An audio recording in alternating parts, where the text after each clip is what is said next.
in along with Zach Robinson. I'm Steve Palazzolo. Today breaking down the NFL draft class when it comes to quarterbacks. And it's all brought to you by Eckridge, the official smoked sausage of the college football playoff. All right, Zach, I just dropped Mock Draft 2. It's over here on the YouTube channel right now. You guys can check it out. And I only had 2 quarterbacks in the first round. So I want to go through the guys that we think are potential first, second, and day 3/undrafted guys. We'll go through them quickly, starting with Justin Herbert from Oregon. Overall, this class is just not as strong as what we've seen in recent years. Where would a guy like Herbert even stack up to, say, last year's class and then previous years where we saw Deshaun Watson, Patrick Mahomes, and other top talents come out? Right, yeah. I mean, this whole class lacks the firepower. Justin Herbert would be in the conversation with those guys, but he might be behind say Josh Rosen in the 3 to 4 type of range where he's our top guy, and it's pretty clear that he's the top guy. So lacks the overall firepower, but Justin Herbert is a guy that would have been in the conversation with those guys in previous drafts. And with Herbert, we've had him sitting at the top, pretty clear, but he's coming off the worst game of his career last week against Arizona, so it's a concern. We're halfway through the season, but there's still room to improve. I just want to see him dominate a little bit more going forward. Yeah, definitely. He's had, the first 6 weeks of the season, played really well. Last 3 weeks, taking a step back. Want to see him take over a game, like the Arizona game last week. Teams kind of muddying around, not playing that well. You want to see him take over games like that. Washington State, same type of deal. So a lot to like with this game. Just the last 3 weeks have not gone that well. All right, the next 2 guys I want to talk about are Will Grier from West Virginia, Dwayne Haskins from Ohio State. Haskins is the quarterback I put in the first round in the mock to the Miami Dolphins. Grier, a guy that I think we've been a little back and forth on. Is he a day 1 guy? Is he a day 2 guy? Let's start with Grier at West Virginia. What have you seen from him? Because similar story to Herbert, taking a step back these recent few weeks. Definitely. We love the deep ball touch, ability to improvise, poise in the pocket, all that stuff, and throw the ball down the field. Just got to find a balance between extending the play too much and taking too many sacks. We saw the Iowa State game holding on to the ball, some of that stuff, the Kansas red zone interceptions and the red zone woes. So a lot to like with Will Grier. Just some of those games hasn't gone that well. We want to see how he finishes the end of the season. And then with Haskins, even though I did put him in the first round, still some question marks to his game. He's only 8 starts into his career, and he was so polished looking early on, very balanced in the pocket, very accurate. Yeah.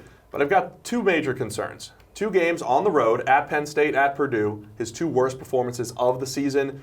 And then overall, just his play under pressure, his grade has dropped from 91.2 from a clean pocket to 38.3 when under pressure. Most quarterbacks are going to drop 30 or 40 points, but that is a massive drop-off for Haskins. Yeah, it is concerning because we're working with a very small sample size, 8 games, but you like his decisiveness. It looks like he knows where to go with the ball pre-snap. He's accurate, especially short to intermediate pass game. It's just, can he settle down in those road games on the road, night games where he gets sped up a little bit in the pocket? You mentioned under pressure. He's 14 to 30, 126 yards, 4.2 yards per attempt in those 2 road games under pressure, night games. So you want to see him react a little bit better, and if it does start off poorly in the first half, you want to see him come back in the second half like he's not affected. So we'll see. Michigan game is going to be a great game to watch. Yeah, I think Haskins ultimately ends up becoming a first-round quarterback, whether it's this year or in the future. But right now, got to see him improve in a couple of those key areas. There's one other quarterback that we've looked at as a potential day 2. That's round 2, round 3 type of guy. It's KJ Costello from Stanford. I don't know if other sites or other people are as high on him, but I think he's caught our eye over these last couple of years with his play. Yeah, definitely a guy that just keeps getting better. Good arm talent, good feel for the passing game, understands where to go. Obviously, he's got some playmakers on the outside like Whiteside that he's benefiting from, but I would feel very good taking that guy. He's only a sophomore, so if he comes out, it'd be pretty early, but you can feel really good about this guy's just overall development. The arm talent, we saw him last week make throw after throw against Washington State, comeback. We saw him against Oregon, the comeback that they had against Oregon. So he's got some stuff to his game that's very intriguing, and it's just going to see. I think he's just going to keep getting better, and his overall arm talent just keeps getting better. Now, last year we had 6 quarterbacks with first-round grades. With Josh Allen on that borderline. Yeah. I'm already at our number 5 quarterback, and we're talking day 3/undrafted.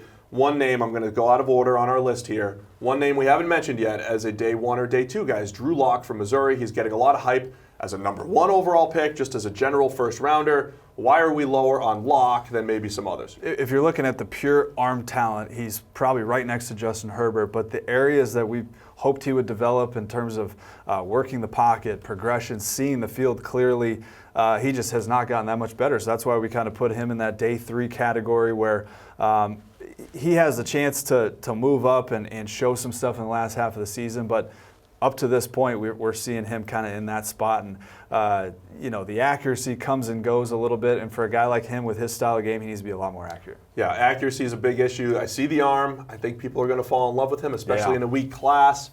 I think you just have to pump the brakes a little bit on the Drew Lock expectations.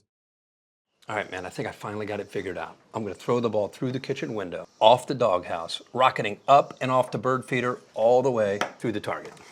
I don't know, man. That's a really tough angle. I think you got to ditch the bird feeder. How long did that take you? Couple hours. You know you could have just gone off the porch column. That's a good-looking plate of food. The Eckridge $1 Million Challenge is back. Enter at EckridgeFootball.com for your chance to win. What do you think? Seriously, dude?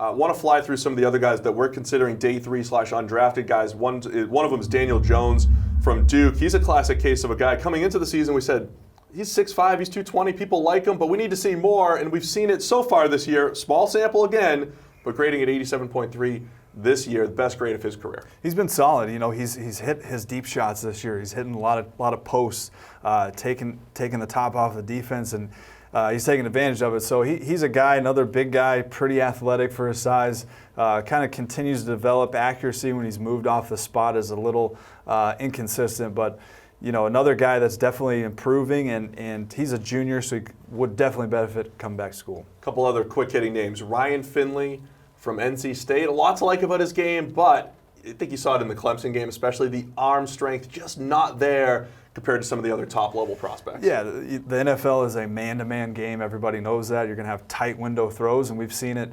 over time in the Clemson game, Notre Dame game last year, where they play a ton of man-to-man. Balls are just getting deflected too often. So I think that's where he lacks a little bit, but has that pro-style look, ability to work kind of an NFL offense. So somebody's going to be intrigued with him, whether it's day 3 or day 2. Nothing summed that game up enough for me, like watching Finley throwing deep outs and then Trevor Lawrence, the freshman, running deep outs. It was like the only route that either guy threw the entire game. Finley's kept getting knocked down. Lawrence is throwing lasers left and right, and that was like the difference in the game, the one deep out. I think it exposed Finley just a little bit. Another name that I know you keep mentioning to me, though, Jordan Ta'amu from Ole Miss. I don't know if other people are really looking at him as a draft prospect, but he's intriguing enough to look at potentially on day 3.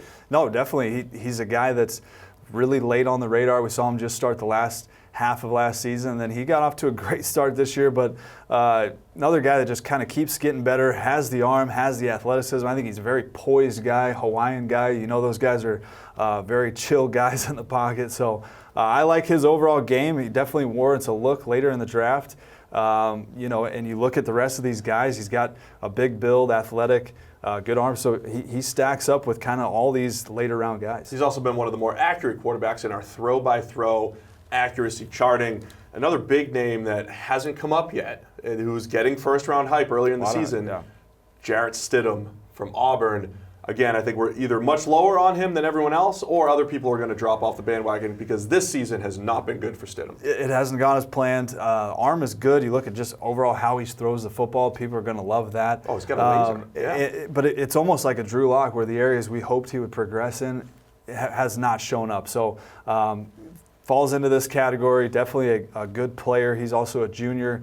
I think he would benefit from coming back, but we'll see. With the depth of this draft or lack of it, he could be a guy that comes out. Last 2 years at Auburn just seems like he's a tick slow in the pocket, just missing things from a timing standpoint. We've seen that improve in other guys before, but it's a concern right now. Definitely, for Stidham. A couple other names. Gardner Minshew from Washington State with the mustache and everything. I always would like to move a guy up at least a couple rounds when he has a good mustache. Where are you on Minshew? Because the NFL is buzzing about him. I don't know if it's first round buzz, but they're at least putting him on the radar at this point. Sure, yeah, no, he definitely warrants that. We see him just a playmaker. I mean, he's accurate, understands where to go with the ball in that offense, and he's making plays, something we haven't seen from that Washington State offense the last couple of years. So he's elevated that entire program. You got to love what he's doing, and shoot, throw him in there. He definitely warrants a late round pick. Want to see a little bit more from Minshew down the stretch, but very impressive so far. A couple other names to mention: Brett Rippon from Boise State, and then your boy Mackenzie Milton from UCF. Anything from these guys, because they've graded pretty well in our system from a production standpoint the last couple of years. Sure, both guys a little bit limited physically and just their stature and everything, but both just really good solid players. Rippon, good operator, just understands where to go with the football and has been really accurate. And then we love Mackenzie Milton. He's a playmaker, can throw the football down the field. So both of those guys are going to be fun to see how they shake out Senior Bowl when they start getting around bigger guys, because I think arm strength would be a concern with both those guys, so we'll see how it shakes out. Yeah, Milton hasn't played as well as he has in previous years, but still extremely fun to watch. So that'll do it. It's your draft class breakdown for quarterbacks at this point through the college football season. It's all been brought to you by Eckridge, the official smoked sausage of the college football playoff. Don't forget to pick up Eckridge smoked sausage at your local grocery store for this weekend's tailgate or homegate party. And make sure to visit EckridgeFootball.com for great game day recipes or to enter their $1 Million Challenge.